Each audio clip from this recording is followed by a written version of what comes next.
Now the Motorola Moto Z Play finally also has arrived, so it's time for a comparison video.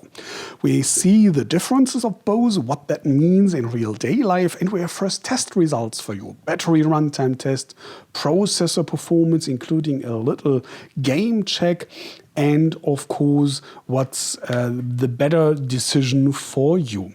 Let's start with the things both have in common, and this is of course, first of all, here that mod concept. Remember the Moto Z, I told you, and I showed you that you can attach magnetically these mods, these modules, for example, bigger battery or Hasselblad camera or stereo speaker, whatever. So this is working exactly the same here on the Moto Z Play, but this one has the bigger battery. So it's bigger, of course, obviously. So we're talking here 7.0 millimeters. So most of the competition is bigger, but besides 5.2, it's really looking very bulky. And of course, because of the bigger battery, it's more heavy, sure.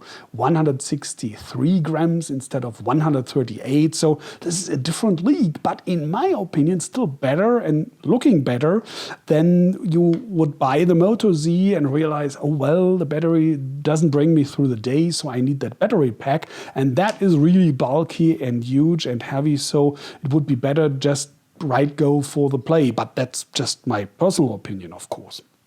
Yeah, you have that metal frame also, so it's even more stable than the Moto Z because it's thicker, but the Moto Z was still okay, absolutely stable too, don't get me wrong with that, but I wanted to go for the different design because you have a glass backside here, and on the Moto Z it was more matte, and because of these horizontal stripes looking like a little bit ripply. It's totally flat, don't get me wrong, but so here it's more glossy, and of course you see more fingerprints because of this. It's looking more classy, but I guess like this you can see here, you see on the Z also, but here on the Z Play it's way more. But of course it's a matter of taste. If you like the glass surface more, I know it's looking more classy. A lot of people like that. Coming to the display. Same size, 5.5 inch, 139 millimeters, but different resolution. So here it is 1440 by 2560 pixels instead of 1080 by 1920 pixels. So completely different, same size, completely different density of the pixels. Here it's 448 pixels per square millimeter. 438 ppi instead of 250 pixels per square millimeter or 402 ppi. So this is 6% below the average.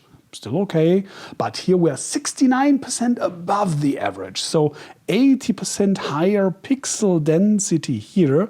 But the question is, how does it look like in real day life? So I pre-installed a little photo here, same file, so that you can compare for yourself now. And of course, both is Super AMOLED, or unofficially Super, because this is a brand by Samsung, but it's the same technology. So Super AMOLED, Diamond Matrix, and it's the same brightness, 526 nits and 564 nits, even a little bit brighter, that Play, meaning both in sun boost mode. So if it's outside very bright, so then you will reach these maximum values I told you. So now let me know in the comments, do you see any difference? What do you see? I can't wait for your opinions, but let me help you a little bit. Let's start below with the Moto Z Play here and that little magnifier going here in the middle of the motif, and compare this with the Moto Z on the top.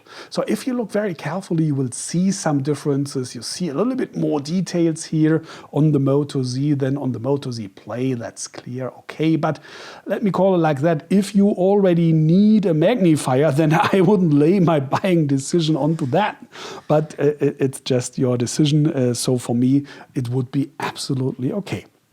One more difference is one more detail, yes, but for some of you it really might make your buying decision, and that's concerning the slots over here. Both have 32 gigabyte internal memory, leaving net about 21 gigabyte, and both have that slot for micro SD card, but it's a little bit different. This one here on the Moto Z on the left, this has 2 slots only. So first is here for the nano SIM, and this is a hybrid slot, so you have to decide second nano SIM or a micro SD card, officially up to 2 terabyte. That's the same once more here.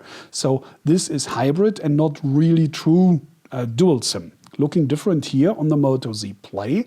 That's the first side, so this is micro SD slot. On the back side, you have 2 slots for nano SIM. So 3 slots, meaning true dual SIM. So in case you would say, I like dual SIM, I like to use 2 SIM cards, maybe for making calls with one tariff and data with another tariff or something like that. But also I need that SD card for expanding the internal memory for whatever reason. So then you have to go for the Moto Z, at least depending if you're just choosing between these both here.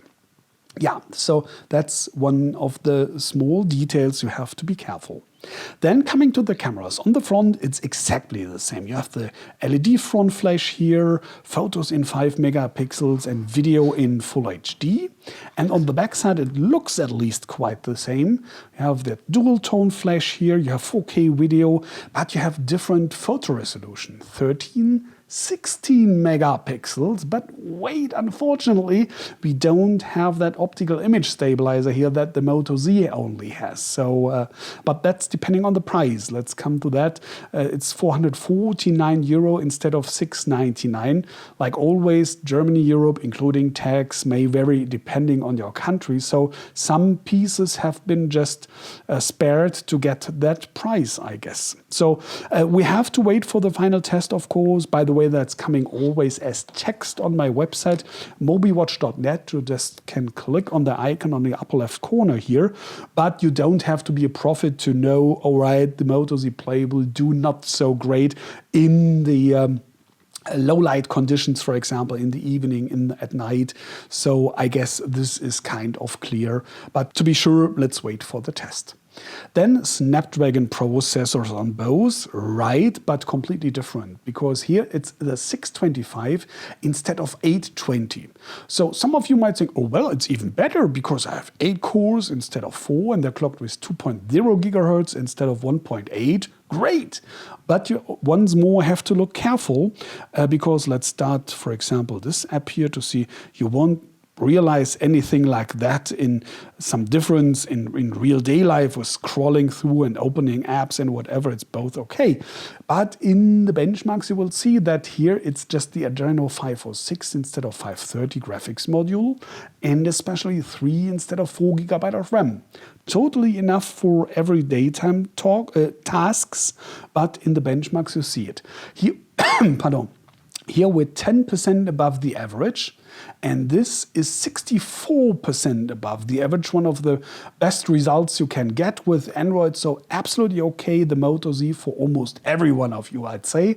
And 10% above, it's absolutely okay for regular users, but if you do a lot of, let's say, multitasking or really powerful tasks, and that's why I'm coming to games and the game check here at this point, then you might see, okay, it couldn't be enough possibly here. So this is Dead Trigger 2, not because I love that game or whatever reason. I'm not a gamer, by the way, but I just want to show you this so that you can see for yourself on best graphics quality how the quality is, how fluid it is, and so on. So this game is making up to 60 frames per second, and that's exactly the value the Moto Z reached. Maybe it would have done more, but at 60 frames per second, the game is cropping and you can't reach more. So here on the Moto Z Play, you have to play at least 5 minutes. So that's too long for this video. So I did this in advance. And with the help of Game Bench, I could figure out how the frames per second rate is. And here on the Moto Z Play, it's 56 frames per second. So a little below the 60 frames per second from the Moto Z. But nevertheless, absolutely okay, I would say, for most of you. Even if you're an advanced gamer, unlike me, you would say, oh, I can live with that. Especially if we come to the battery runtime test results, I'd say. So that's perfect. Go over here to the benchmarks and the battery runtime tests. You have, of course, 4G also, 300 megabit NFC. You don't have Wi-Fi SC. That's the only difference. Also, you have Wi-Fi SC here only, but Wi-Fi N, including 5 gigahertz band. You have fingerprint reader. You have, of course, Android 6.01, the native one, and everything else. So mostly widely the same. But the battery is bigger. 3,510 milliamps instead of 2,600.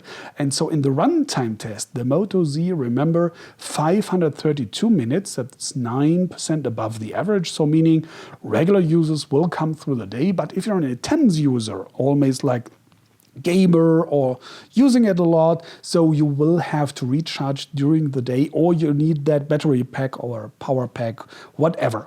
Here on the Moto Z Play, 819 minutes. That's a sensation, a new rank 1. Yeah, so applause for the Moto Z Play. We have a new number 1 that's 68% above the average. 55% longer than the Moto Z. So in case you have always a little bit trouble with coming through the evening and through the day with one fill of your battery, this Moto Z Play might be a good choice for you, because this is really a top rank value. You just have to see, okay, maybe I can arrange with that having no optical image stabilizer, but real dual SIM, and with that processor performance here. So it's a difference, of course, but you have seen if it's really depending for you in everyday life, you have to decide by yourself. But especially, it's way cheaper, 449 euro instead of 699 here in Germany, Europe. So this is a huge difference. But that's your decision now. I hope I could give you some helpful facts in this video.